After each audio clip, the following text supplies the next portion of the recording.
సికింద్రాబాద్ వారాసిగూడ బ్రాహ్మణ బస్తీలో BJP senior నాయకులు అజయ్ నాయుడు ఆధ్వర్యంలో ఉచిత వైద్య శిబిరాన్ని నిర్వహించారు.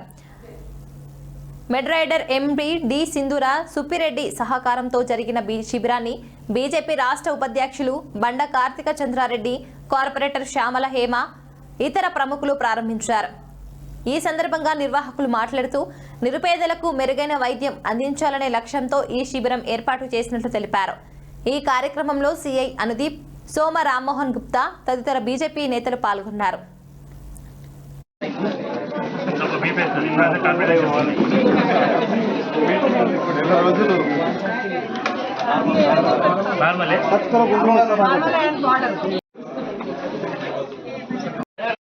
కానీ కార్డియాలజిస్ట్ కానీ ఆర్థోకి సంబంధించిన ప్రాబ్లమ్స్ అన్నీ కూడా ఇక్కడ డిటెక్ట్ చేయడం జరుగుతుంది.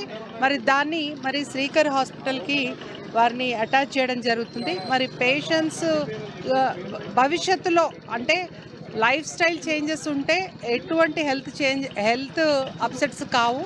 మరి భవిష్యత్తులో ఇలాంటి హెల్త్ క్యాంప్స్ ఇంకా కూడా కండక్ట్ చేయాలని మనస్ఫూర్తిగా కోరుకుంటున్నా.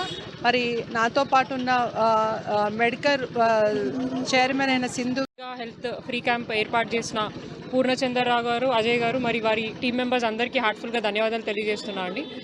ముఖ్యంగా ఇప్పుడు ఈ టైంలో చాలామందికి ఫీవర్ కానీ వైరల్ ఫీవర్స్ కానీ వచ్చే క్రమంలో వాళ్ళు ఈ క్యాంప్ ఏర్పాటు చేసి ప్రజలకి ఇక్కడ చూస్తే వందల మంది ఇక్కడికి వచ్చి ఈ క్యాంప్ని యూటిలైజ్ చేసుకుంటున్నారు. కేవలం ఇదే కాదు, మారుతున్న కాలంని బేస్ చేసుకొని లైఫ్ స్టైల్స్ అన్నీ కూడా చేంజ్ అవుతున్నాయి అండ్ ఫుడ్ హ్యాబిట్స్ కూడా చాలా చేంజ్ అవుతున్నాయి. సో చాలామంది 100 ఏళ్ళ బతకాల్సిన వాళ్ళు అంటే వాళ్ళ లైఫ్ స్పాన్ కూడా తగ్గిపోయే సిచ్యువేషన్కి వచ్చింది. సో ఇప్పటికైనా కూడా మనం లేట్ కాకముందే ఇది లేట్ అవేర్నెస్ కోసం అని చెప్పేసి ఇట్లాంటి క్యాంపులన్నీ మేము ఎవ్రీ మంత్ 8 to 10 క్యాంప్స్ మేము ఆర్గనైజ్ చేయడం జరుగుతుంది. మీకు కూడా ఎవరికైనా ఇలాగే ఏ విధంగా అయితే మన బ్రాహ్మణ బస్తీ ఫ్రెండ్స్ అసోసియేషన్ వాళ్ళ